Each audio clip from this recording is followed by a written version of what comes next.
యేసు ప్రభువే స్వయంగా యోహాను సువార్తలో 3 సార్లు ముచ్చటగా నేను సిలువ మీద ఎత్తబడినప్పుడు, నేను సిలువ మీద ఉన్నప్పుడు నన్ను చూచి రక్షింపబడతారు. ఎప్పుడంటండి? యేసు ప్రభు ఎక్కడున్నప్పుడు చూడాలి మనం? సిలువ మీద వేలాడుతున్నప్పుడు చూడాలి. యోహాను సువార్త 3వ అధ్యాయము 15వ వచనము నుంచి చదువుకుందాం ప్రియులారా. ఆయనను విశ్వసించు ప్రతివాడును నిత్య జీవము పొందుటకై అట్లే మనుష్య కుమారుడు కూడా. 14వ వచనం నుంచి చదువుకుందాం ప్రియులారా. మోషే ఎడారిలో ఎట్లు సర్పమును ఎత్తెనో ఆయనను విశ్వసించు ప్రతివాడును నిత్య జీవము పొందుటకు అట్లే మనుష్య కుమారుడు కూడా ఎత్తబడాలి. Praise the lord, praise the lord, praise the lord. వాక్యాన్ని దయచేసి జాగ్రత్తగా ఆలకించండి పిల్లరా. ప్రభు ఏమంటున్నాడంటే మోషే ఎడారిలో ఎట్లు సర్పమును ఎత్తెనో అట్లే మనుష్య కుమారుడు కూడా ఎత్తబడాలి. ఎందుకు? ఆయనను విశ్వసించు ప్రతివాడు కూడా రక్షించబడటం కొరకై. మోషే ఎడారిలో సర్పాన్ని ఎందుకు ఎత్తాడండి? నేను మొన్న మోషే నెబో పర్వతం మీద ఎక్కడ చనిపోయి అక్కడికి వెళ్ళానండి. అక్కడ ఒక కంచు సర్పం అక్కడ ఇంకా ఉందండి, ఊరికే జ్ఞాపకం చేసుకోవడానికి. ప్రియులారా, ఇశ్రాయేలు ప్రజలు ఐగుప్తు దేశపు బానిసత్వము నుండి కనాను దేశానికి వెళుతూ ఉండగా వారు దేవుని మీద, మోషే మీద, దేవుని యొక్క యాజకుడైనటువంటి మోషే మీద తిరగబడ్డారు. దేవుని నిందించారు, దేవుని అనరాని మాటలు అన్నారు. కాబట్టి దేవుడు కోపోద్రికుడై వారి మీద కోపంతో ఏం పంపించాడండి? విషసర్పాలు పంపించాడు. అవి కరిచి ఇశ్రాయేలు ప్రజలందరూ కూడా చచ్చిపోతూ ఉన్నారు. అట్లాంటి సమయంలో మోషే దేవుని దగ్గరికి వెళ్ళి కన్నీటితో ప్రార్థన చేశాడు. అయ్యా, ఈ ప్రజలు తిక్కలవాళ్ళు, పెడసరపు మంద, వాళ్ళ మీద కనికరాన్ని చూపించయ్యా, వాళ్ళ మీద జాలును చూపించయ్యా అని కన్నీటితో ప్రార్థన చేస్తే, ప్రియులారా, ఇదిగో దేవుడు మోషేకి ఒక పని చేయమన్నాడు. ఏంటి ఆ పని? నీవు ఒక గడను నిలబెట్టి దానికేదో ఏముంచాలి? ఒక కంచు సర్పాన్ని. ఎవరైతే దాన్ని చూస్తారో వాళ్ళు బ్రతికిపోతారు అని పలికాడండి. ఆశ్చర్యం ఏంటంటే దేవుడు మోషేకి చెప్పినట్లుగా మోషే చేశాడు. ఎవరైతే పాము కరిసిన తర్వాత విషం ఎక్కుతూ ఉండగా మోషే తొలగించినటువంటి ఆ కంచు సర్పాన్ని చూచారో వారేమయ్యారండి? రక్షించబడ్డారు, బ్రతికారు. బ్రతికారండి. ఆశ్చర్యం. ఇక్కడ మనం చూడాల్సింది ప్రియులారా, దేవుని బిడ్డలారా, ముఖ్యం ఏంటంటే దేవుడు అది చెయ్యమన్నాడు ఆ సందర్భంలో, కాబట్టి అక్కడ అది చెల్లుబాటైంది. మేము కూడా వెళ్ళి పుట్టలో పాలు పోస్తాం. ఏ రోజున మేము కూడా వెళ్ళి పుట్టలో పాలు పోస్తాం. నో, అది విగ్రహారాధన కిందకు, విగ్రహారాధన కిందకు వస్తుంది. అట్లాంటి దబ్బర ఆరాధనలు చేయటం. కానీ ప్రియులు, ఇక్కడ మనం చూడాల్సింది ఏంటంటే ఈ యేసు ప్రభు ఏమంటున్నాడు? మోషే ఏ విధంగా ఎత్తబడినప్పుడు ప్రజలు చూసినప్పుడు వాళ్ళు బ్రతికారో, అదేవిధంగా నేను కూడా ఎత్తబడాలి, ప్రజలు నన్ను చూడాలి అంటున్నాడు. అప్పుడు వాళ్ళు విశ్వాసించినప్పుడు వాళ్ళు రక్షణ పొందుతారని పలుకుతున్నాడు. Praise the lord, praise the lord, praise the lord, praise the lord. మరి సిలువే లేకపోతే మనం ఎవరిని చూడాలండి? సిలువే లేకపోతే మనం ఎవరిని చూడాలి? ఎందుకు ఈ మాటలు చెప్తున్నానంటే, ఈ ఆధునిక ప్రపంచంలో కొంతమంది బోధకులు బయలుదేరారండి. మహా తెలివైనటువంటి బోధకులు వాళ్ళు. ఈ బైబిల్లో ఉన్న వాక్యాల కంటే కూడా వాళ్ళకి ఎక్కువ జ్ఞానం ఉందండి. ఏంటంటే ఈ సెలువ స్వరూపాన్ని ఉంచుకోవటం కూడా విగ్రహారాధన అంటండి. ఏంటంటండి? ప్రియులారా, అంటే ఒకరు నిందించటం నా ఉద్దేశం కాదు, కానీ సత్యాన్ని మీతో మాట్లాడుతున్నానండి. వాళ్ళు నడిపించాడు ప్రార్థనా కోటాల దగ్గరికి వెళ్ళండి, ప్రార్థనా సమావేశాల దగ్గరికి వెళ్ళండి. ఏముంటే వెనక పక్కన దేవుడు బొమ్మ ఉంటుందండి? యేసుప్రభు శిలువ ఉంటుందా? లేకపోతే శిలువ స్వరూపం ఉంటుందా? లేవండి, అవి కూడా ఉంటాయి. అంతకుముందు అట్లీస్ట్ ఈ శిలువనన్న పెట్టుకునేవాళ్ళు, ఇప్పుడు అది కూడా లేదండి. ఎవరంటే ఎవరేముంటుంది? చక్కగా మీరే చెప్తున్నారు. మరి నేను ఆ మాట అంటాం ఎందుకు? అయ్యగారి బొమ్మ నెబుకద్నెజర్ బొమ్మలాగా ఉంటుందండి, 70 అడుగులు ఉంటుందండి. అంత ఎట్టు ఎవరి బొమ్మలాగా ఉంటుందండి? నెబుకద్నెజర్ బొమ్మలాగా. దాని పక్కన ఎవరి బొమ్మ ఉంటుంది మళ్ళా? చెప్పండి గట్టిగా. అమ్మగారి బొమ్మ. ప్రియులారా, అంటే నేను ఒకళ్ళు క్రిటిసైజ్ చేయటం నా ఉద్దేశం కాదు, కానీ ఇది తప్పు అన్నటువంటి వారు ఏ అధికారంతో అది పెడుతున్నారండి? బైబిల్లో అంత చక్కగా యేసు ప్రభువు నేను సిలువ మీద పైకెత్తబడినప్పుడు నన్ను చూడాలి. ప్రియ దేవుని బిడ్డలారా, ఎక్కడైతే సిలువ ఉంటుందో ఆ సిలువ కళ్ళు చూసినప్పుడు మనిషిలో ఒకలాంటి మార్పు వస్తుందండి. ఆ సిలువను చూసినప్పుడు యేసు ప్రభువు మనం దానిని విగ్రహారాధన చేయటం లేదండి, మనం జ్ఞాపకం చేసుకుంటున్నామండి. యేసు ప్రభు మనల్ని మన కొరక ఎటువంటి పాటులు పొందాడు, ఎటువంటి మరణం పాలయ్యాడు జ్ఞాపకం చేసుకుంటున్నామండి. మనం జ్ఞాపకం చేసుకుంటున్నాం. ప్రియ దేవుని బిడ్డలారా, దీన్ని మనం గుర్తుపెట్టుకోవాలి. కాబట్టి యేసు ప్రభువే స్వయంగా యోహాను సువార్త 3వ అధ్యాయం 14వ వచనం నుంచి 16వ వచనం వరకు ఇప్పుడే చదువుకున్నాం.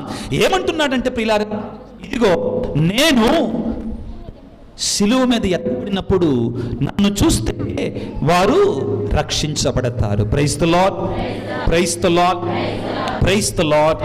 మరొక వాక్యాన్ని చూద్దాం ప్రియులకు దేవుని బిడ్డలారా.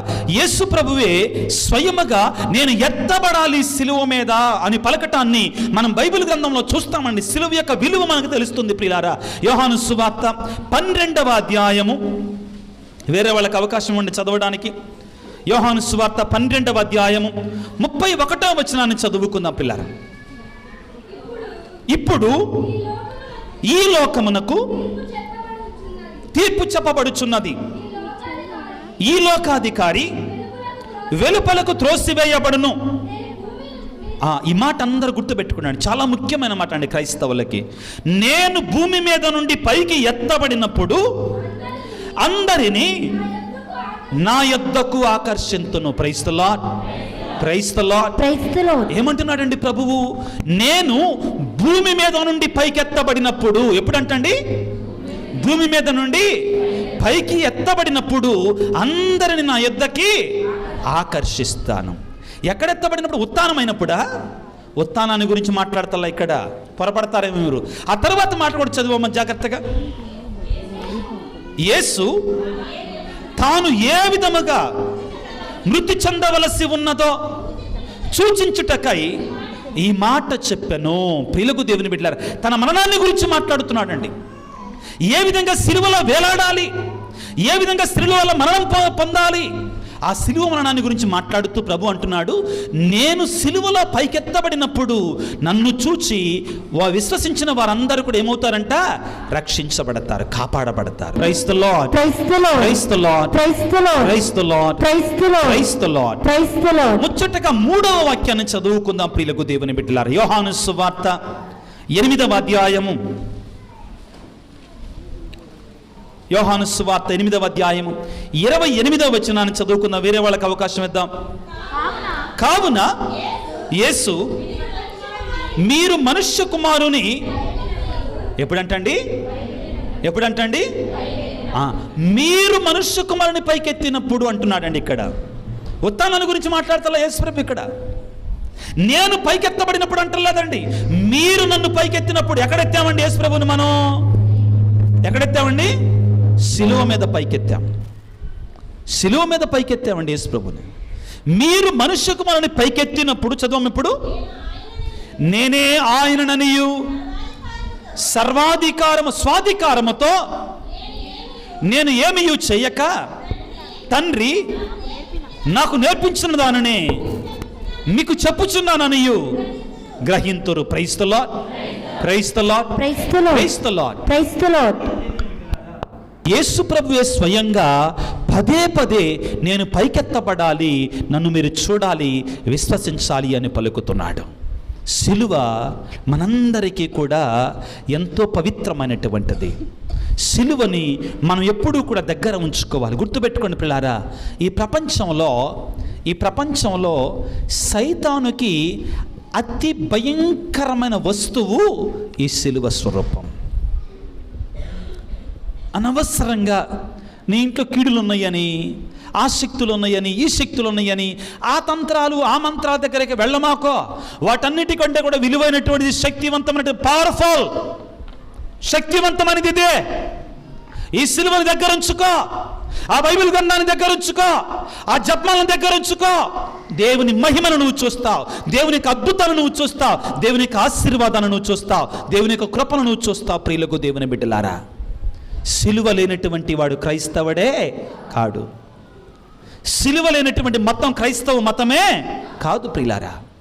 కారణం ఏంటంటే యేసు ప్రభు మన కొరకై ఆ సిలువ ద్వారా రక్షణ భాగ్యాన్ని తీసుకొని వచ్చాడు ప్రియులారా. సిలువ మార్గాన్ని చేస్తూ నాకు ఇష్టమైన మాట అండి అది. అందుకే మళ్ళీ మళ్ళీ చెప్పిస్తుంటాను అందరి చేత. సిలువ మార్గాన్ని చేస్తున్నప్పుడు ప్రియులారా ఏమని చెప్తామండి? ప్రతి స్థలానికి ముందులో ఏమని పలుకుతాం ప్రియులారా? యేసుక్రీస్తు మిమ్మల్ని ఆరాధించి మీకు స్తోత్రము చేయించును.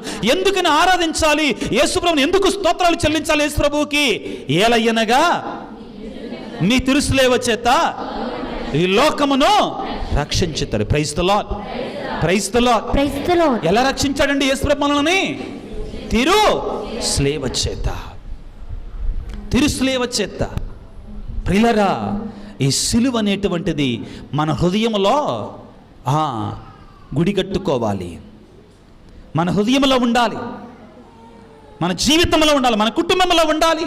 ప్రియ దేవుని బిడ్డలారా, నా కుటుంబంలో, నా జీవితంలో, నా బిడ్డల మధ్యలో ఈ సిలువ మీద ఉన్నట్టు యేసుప్రభువుకి చిత్తం జరుగుతుందా లేదా? అప్పుడు ఆయన సమస్తాన్ని తన ఆధీనంలో ఉంచుకుంటాడు, అద్భుతాలు చేస్తాడు. ప్రియ దేవుని బిడ్డలారా, ఈ రోజున ప్రభువుని వేడుకుందాం, ప్రభువుకు మనం సమర్పించుకుందాం. తలలు వంచి చిన్న ప్రార్థన చేసుకుందాం బిడ్డలారా. సర్వశక్తిమంతుడా, సర్వోన్నతుడా, ప్రేమమయుడా, నీకు స్తోత్రాలు, నీకు వందనాలు. ఈ రోజున మీరు మాకు వినిపించినట్లు వాక్యాన్ని బట్టి మీకు స్తోత్రాలు తండ్రి. ప్రభువా, నీ సిలువలో విలువ ఉంది నాయన. సిలువపై మీరు మరణించటం ద్వారా ఆ సిలువ విలువను పెంచారు ప్రభువా. ఆ సిలువని మాకు రక్షణ సాధనముగా ఇచ్చారు. మీకు స్తోత్రాలు, వందనాలు తండ్రి. ఓ నా ప్రభువా, సిలువ మార్గాన నేను చేస్తున్నప్పుడు ఒక వాగ్దానం చేస్తానయ్యా. ప్రభువా, నా సిలువను నేను పోద్రోయక ఆలింగనము చేసి ముద్దు పెట్టుకుంటున్నానని పలికానయ్యా. మత్తయి శుభవార్త 16:24 పలుకుతున్నావు తండ్రి. నన్ను అనుసరింపగోరువాడు తన సిలువను ఎత్తుకుని నన్ను అనుసరించాలని పలికావు తండ్రి. మా సిలువలను మోసుకుంటూ ప్రభువా నిన్ను అనుసరించటానికి మాకు శక్తినివ్వండి తండ్రి. నా యేసు రాజా, మా పాపముల కొరకై, మా దోషముల కొరకై నీవు సిలువలో రక్తాన్ని కార్చావు తండ్రి. సిలువలను కార్చినట్టు రక్తాన్ని ప్రభువా మా అందరి మీద ప్రోక్షించండి తండ్రి. మా అందరిపై చిలకరించండి నాయన. మమ్మ శుద్ధి చేయండి ప్రభువా.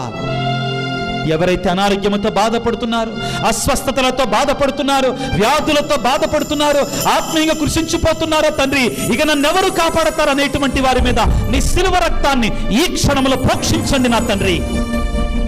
నీ గాయపడిన హస్తముతో ప్రభువా సిలువలో ఆ మేకుల ద్వారా దిగగొట్టబడినటువంటి ఆ గాయపడిన హస్తములతో తండ్రి అనారోగ్యంతో ఉన్న ప్రతి బిడ్డను మీరు తాకండి ప్రభువా.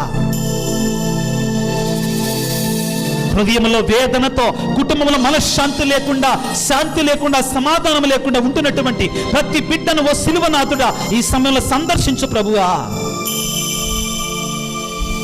చదువుకునే బిడ్డలు ప్రభువా ఎంతో మంది పరీక్షలు రాస్తున్నారు నాయన.